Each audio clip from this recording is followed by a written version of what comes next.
Hello बच्चों, यहां लिखा है a conical pendulum consist of simple pendulum moving on horizontal circle as shown in the figure. C is pivot and O is the center of circle in which pendulum bob moves with velocity omega.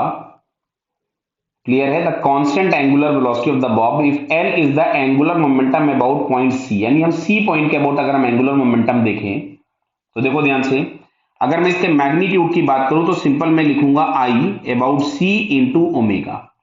तो I about C जो भी होगा उसके लिए ये वाला जो distance हम लोग R बात करें तो ये हमारे पास हो जाएगा M R square into omega. ये तो हमारे पास आ गया इसका मैग्नीट्यूड, जिसमें एम भी कांस्टेंट है, आर भी कांस्टेंट है और ओमेगा भी कांस्टेंट है. तो मैग्नीट्यूड तो इसका कांस्टेंट हो गया. अब बात आती है डायरेक्शन की. तो अब अच्छा देखो, अगर हम किसी भी मूवमेंट पे इमेजिन करना होगा थोड़ा सा आपको ये, क्योंकि ये 3 डायमेंशनल स्ट्रक्चर है. अगर वेलोसिटी कहीं यहां होगी और आर वेक्टर ये है, क्लियर है. तो आर वेक्टर अगर ये, तो M into R cross V करोगे. जैसे हम लोगों को एल अगर निकालना होगा तो हम लोग यहां से लिखेंगे M into R cross we.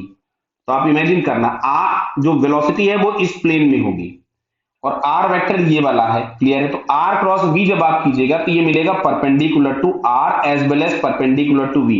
बेटा ये इसके अपोजिट नहीं है, समझना बात को. जो वेलोसिटी है वो इस सर्कुलर प्लेन में है, इस वाले प्लेन में, इस हॉरिजॉन्टल प्लेन में वेलोसिटी होगी. और आर वेक्टर हम लोगों के पास है, जो स्ट्रिंग हम लोगों को दिख रही है इसके अलोंग होगा आर वेक्टर. तो अगर हमने परपेंडिक इसका क्रॉस किया तो एल वेक्टर यहां मिलेगा. सिमिलरली जब पार्टिकल यहां पहुंच जाएगा, तो पार्टिकल अगर यहां पहुंच जाएगा तो अब अगर आप चेक करेंगे तो इसका एल वेक्टर इस डायरेक्शन में मिलेगा. तो आपको क्या दिख रहा था कि जो एल है उसका मैग्नीट्यूड तो कांस्टेंट है, लेकिन उसका डायरेक्शन लगातार क्या होगा, चेंज हो रहा है. तो यहां से हम लोगों ने जो लिखा हुआ है only magnitude L is constant, गलत हो गया, क्योंकि एल कांस्टेंट होने के लिए डायरेक्शन और मैग्नीट्यूड दोनों कांस्टेंट होना चाहिए. ओनली डायरेक्शन इज कांस्टेंट, एकदम गलत बात हो गई. Only magnitude of L is constant, clear है. तो only magnitude is constant, direction is not constant, clear. तो फाइनली यहाँ पे हम लोगों के पास थर्ड आंसर मिल जाएगा. क्लियर बेटा? Okay, all the best.